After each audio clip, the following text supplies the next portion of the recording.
सभी व्यूअर्स को डॉक्टर पवन ओबराय की तरफ से नमस्कार। आप सभी को होने वाले पेपरों की बहुत बहुत शुभकामनाएं और भगवान से प्रार्थना करता हूं कि आप सभी स्टूडेंट्स बहुत अच्छे से एग्ज़ाम दें, बहुत अच्छे से आपके मार्क्स आएँ। तो नमस्कार व्यूअर्स, मैं डॉक्टर पवन ओबराय आज इस वीडियो में आपसे डिस्कस कर रहा हूं सीसीएस यूनिवर्सिटी मेरठ का पॉलिटिकल साइंस 6 पेपर, जो आपका इंडियन पॉलिटिकल थॉट का पेपर है। ठीक है, रिवाइज्ड आंसर की जो आई थी सीसीएस यूनिवर्सिटी की, तो उसके अकॉर्डिंग आपको मैं बता रहा हूं इसके आंसर। तो सबसे पहले चैनल सब्सक्राइब कर लीजिएगा, स्टडी विद डॉक्टर पवन ओबराय। अगर आप चाहते हैं वीडियोस का आनंद लेना, आप सभी व्यूवर्स चाहते हैं कि आपको और क्वेश्चंस मिल जाएं, तो सबसे पहले अपने अपने चैनल सब्जेक्ट के नेम की, जैसे हिंदी 5th है, हिंदी 6 है आपका, है ना, अध्ययन लोक कौरवी काव्य और अन्य गद्य विधाएं वाला, पॉलिटिकल साइंस, इकोनॉमिक्स के पेपर और आपके सोशियोलॉजी के पेपर, एजुकेशन के पेपर, तो सबके पेपर के नाम से प्लेलिस्ट बनी हुई है। जैसे यही पेपर है इंडियन पॉलिटिकल थॉट, तो इसी पेपर के नाम से प्लेलिस्ट बनी हुई है। चैनल सब्सक्राइब करने के बाद आप प्लेलिस्ट विजिट करिएगा। 2016 से लेकर के 2022 तक के क्वेश्चन पेपर, देखिए 2021 तक के तो पूरे पूरे क्वेश्चन है, बट समय कम है, आपको पता है कि एग्जाम चल रहे हैं, तो मुझे बहुत सारी वीडियोस अपलोड करनी है। बहुत सारे सब्जेक्ट्स हैं, एमकॉम, बीकॉम, बीए, एमए। तो कुछ क्वेश्चंस आपसे डिस्कस करूंगा ताकि आपको पता लग जाए कि कैसा पेपर आया था। हिस्ट्री की आपको 16 पेपर चाहिए, जो कि हिंदी इंग्लिश दोनों मीडियम में इकट्ठे हैं। तो आप 100 रुपये डिपॉजिट करा करके 6396242878 पर स्क्रीन को शॉट सेंड करिएगा। गूगल पे, फ़ोन पे, पेटीएम से आपको पीडीएफ जैसे ही समय मिलता है तो आपको भेज दी जाएगी। ठीक है, तो ध्यान रखिएगा कि जो है स्क्रीनशॉट जरूर शेयर करें। कई बार बच्चे टेक्स्ट मैसेज कर देते हैं तो पता नहीं लग पाता है। ठीक है, ये पेपर हिंदी इंग्लिश दोनों मीडियम में होते हैं, तो इसलिए कोई टेंशन नहीं है कि इंग्लिश वाले को इंग्लिश चाहिए, हिंदी वाले को हिंदी चाहिए। तो देखिए 6 मई को ये पेपर हुआ था लास्ट ईयर, 6 मई 2022 में, है ना। तो मैं आपसे पी सीरीज़ मेरे को अवेलेबल हुई थी, भगवती कॉलेज मेरठ के स्टूडेंट्स में सेंटर था किसी का, तो उससे मैंने बुकलेट ली थी और इसको फिर सॉल्व किया। सारे क्वेश्चन सीसीएस यूनिवर्सिटी की आंसर की के अकॉर्डिंग है। चलिए आपसे डिस्कस कर लेता हूं मैं जल्दी जल्दी से 20-22 क्वेश्चन, ताकि आपको पता लग जाए। जैसे नंबर फर्स्ट क्वेश्चन है कि सामाजिक एवं धार्मिक स्वाधीनता के बिना राजनीतिक स्वाधीनता का कोई मूल्य नहीं है, यह कथन किसका है? तो यह कथन है महात्मा गांधी जी का। ऑप्शन नंबर सी करेक्ट है। नंबर 2, हमें अपने देश के प्रति अपना कर्तव्य पूरा करना है, किसने कहा? गोखले ने। ठीक है, नेक्स्ट है 3 नंबर, तिलक को भारतीय अशांति का जनक किसने कहा? तो वो ऑप्शन बी वैलेंटाइन शिरोल ने कहा। चलिए 4 नंबर, धर्मशास्त्र का आदि प्रणेता किसे समझा जाता है? मनु को। 5, महादेव गोविंद रानाडे पेशे से थे, तो वो एक न्यायाधीश थे, है ना, जज थे। 6, राजा राम मोहन राय को कहा जाता है। तो देखिए भारत में संवैधानिक आंदोलन का जनक, नवीन भारत का संदेश वाहक और आत्मीय सभा का संस्थापक। डी ऑप्शन इसका राइट है। देखिए सीसेस यूनिवर्सिटी की जो आंसर की है उसमें ऑप्शन नंबर बी करेक्ट है, नवीन भारत का संदेश वाहक, लेकिन ऑप्शन डी करेक्ट है। ध्यान रखना उपयुक्त सभी, क्योंकि इसमें ए ऑप्शन भी राइट आएगा और सी ऑप्शन भी राइट आएगा। ठीक है, तो मैंने इसको पहले बी लगाया था, आपको स्क्रीन पे दिखाई दे रहा होगा, बाद में चेंज करके डी कर दिया था। हिस्ट्री के टीचर से कंसल्ट किया तो उन्होंने भी डी ही आंसर बताया था। 7 है कि सांप्रदायिक एकता नामक पुस्तक के लेखक कौन है? तो वो है गांधी जी। 8, प्रथम भारतीय जो सोवियत संघ में कम्युनिस्ट इंटरनेशनल के सदस्य बने, वो थे ऑप्शन सी M.N. राय।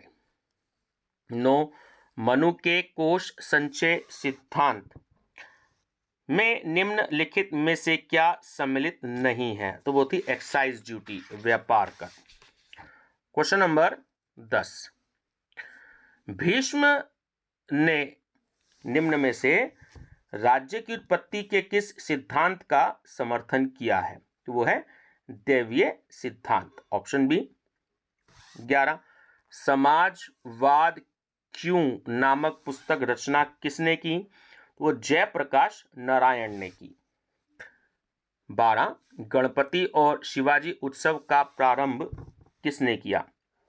देखिए ऑप्शन ए बाल गंगाधर तिलक ने किया, और गणपति जी का जो उत्सव था वो 1893 ईस्वी में स्टार्ट हुआ, और शिवाजी उत्सव का प्रारंभ 1896 ईस्वी में हुआ। ठीक है, तो ये ऑप्शन भी इसमें लिख दिए थे, अगर ये क्वेश्चन भी आ जाए तो आप थोड़ा सा ध्यान रखिएगा इसको। सन 1893 में शिकागो में हुए विश्व धर्म सम्मेलन में भारत की ओर से किसने भाग लिया? कई बार क्वेश्चन आया है। स्वामी विवेकानंद जी ने लिया। शुक्र के अनुसार राज्य का मित्र कौन है? तो वो है कान, ऑप्शन डी। ये भी कई बार आया है। चाणक्य नीति दर्पण किस विचारक की रचना है? ऑप्शन सी, वो है कौटिल्य की। चलिए 16, सन 1828 में राजा राममोहन राय के द्वारा किस संस्था की स्थापना की गई? तो वो ब्रह्म समाज की स्थापना की गई। शांति पर्व में त्रिवर्ग का आशय है? तो देखिए धर्म, अर्थ और काम, ये सभी है, तो डी ऑप्शन इसका राइट है, उपयुक्त सभी। तिलक ने किस पार्टी की रचना की? बहुत बार आया हुआ क्वेश्चन है। कांग्रेस, लोकतंत्रीय दल। 19, अरविंद घोष द्वारा प्रारंभ अंग्रेजी साप्ताहिक का क्या नाम था? वो था युगांतर। 20, शुक्र के अनुसार राज्याधिकार का दूसरा सिद्धांत कौन सा है? तो वह है ज्येष्ठता का अधिकार, यानी कि हम सीनियरिटी बोलते हैं उसे, है ना, सीनियर जूनियर, तो हिंदी में जो है ज्येष्ठ बोलते हैं सीनियर को, तो ज्येष्ठता का सिद्धांत। स्त्री पुरुष की समानता के लिए रानाल्ड ने किसका उदाहरण दिया? ऑप्शन ए, भारत का प्राचीन इतिहास। 22, शुक्राचार्य किसके गुरु थे? तो आप सब जानते होंगे, धार्मिक सीरियलों में दिखाया गया है, तो वो असुरों के थे, यानी कि राक्षसों के जो थे वो गुरु थे, और देवताओं के जो गुरु हैं वो हैं गुरु बृहस्पति जी। ठीक है, ध्यान रखिएगा। गोपाल कृष्ण गोखले किसे अपना राजनीतिक गुरु मानते थे? देखिए वो गोविंद रानाडे को मानते थे, और जो गोपाल कृष्ण गोखले जी थे वो महात्मा गांधी जी के गुरु थे। ध्यान रखना, कई बारी क्वेश्चन रिपीट हुआ है। नेक्स्ट क्वेश्चन है कि मनुस्मृति में कितने अध्याय हैं? बहुत बार आया है। देखिए यूनिवर्सिटी की आंसर की में 12 दिया था आंसर, मैंने टिक लगाया था, लेकिन जब बाद में स्टडी किया तो 15 इसका राइट आंसर है। यूनिवर्सिटी की आंसर की में बी है, मैं इसलिए कहता हूं कि यूनिवर्सिटी की आंसर की में कुछ क्वेश्चंस कभी कभी गलत हो जाते हैं। जब कंप्लेंट पहुंचती है उसकी, तो जिस दिन आंसर की आती है उससे ठीक 3 दिन के अंदर अंदर कंप्लेंट जो है वो उस पर ध्यान दिया जाता है। एक्सपर्ट्स बैठते हैं, दोबारा से आंसर की चेक की जाती है, और रिवाइज आंसर की जो है वो सेंड की जाती है ना, इसलिए रिजल्ट 20-22 दिन बाद में आता है। तो इसलिए कई बारी मिस्टेक हो जाती है यूनिवर्सिटी की आंसर की में भी, इसलिए मेरे आंसर और यूनिवर्सिटी के आंसर में थोड़ा सा 2-4 क्वेश्चन का डिफरेंस मिल जाता है। ठीक है, गोपाल कृष्ण गोखले ने किस समाचार पत्र का संपादन किया? तो था क्वार्टरली रिव्यू का। ठीक, 1934 में किसके द्वारा कांग्रेस समाजवादी पार्टी की स्थापना की गई? डी, जय प्रकाश नारायण द्वारा की गई। 27, निम्नलिखित में से कौन एक समाजवादी विचारक नहीं है? तो Baba Sahib doctor Bhimrao Ambedkar, option number C correct है। 28, अरविंद ने निम्न में से किस अवधारणा का समर्थन किया? तो स्वराज, व्यक्तिवाद और स्वतंत्रता, है ना, सी जो डी है वो इसका सही आंसर है। तीनों का इन्होंने समर्थन किया था।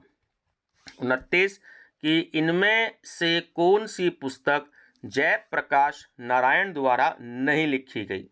तो वो है ऑप्शन डी, कि सत्य के साथ मेरे प्रयोग, है ना। ये क्वेश्चन नया आया था लास्ट ईयर, ध्यान रखिएगा। क्वेश्चन नंबर 30, निम्न में से कौन सा मनु की षड गुण्य नीति का हिस्सा नहीं है? ये भी लास्ट ईयर नया क्वेश्चन आया था, है ना, फर्स्ट टाइम। यान, आसन और संधि, ये तीनों ही इंक्लूडेड है, तो डी इसका राइट ऑप्शन है, उपयुक्त सभी। ठीक है व्यूअर्स, तो मैंने आपके साथ 30 क्वेश्चन शेयर किए, 10 मिनट की वीडियो बन चुकी है। तो माफ़ी चाहूँगा क्योंकि बहुत सारी बुकलेट्स अभी अपलोड करनी है। आपको पता है मैं भी कॉलेज में पढ़ाता हूँ तो समय बहुत वेस्ट होता है, आजकल एग्ज़ाम चल रहे हैं तो समय है नहीं। तो पीडीएफ के लिए आप मैसेज कर सकते हैं डिस्क्रिप्शन बॉक्स में, जो मोबाइल नंबर है। ये मत सोचिए कि जैसे ही आपने शेयर कर दी 5 मिनट के अंदर आपके पास पीडीएफ आ जाएगी।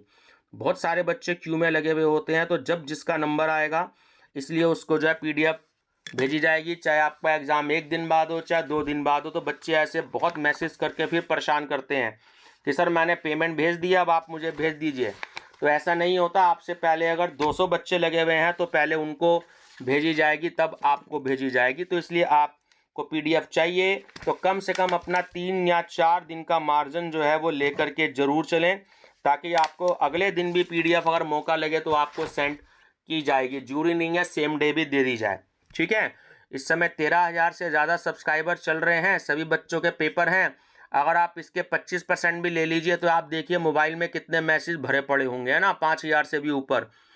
तो संभव नहीं है ना कि एक दिन में 5,000 बच्चों को पीडीएफ भेजी जाए, सर्च भी करनी पड़ती है वीडियो को, ऐसा तो है नहीं कि ढूंढी और भेजी। हर स्टूडेंट अपने हिसाब से अपने पेपर की डिमांड करता है।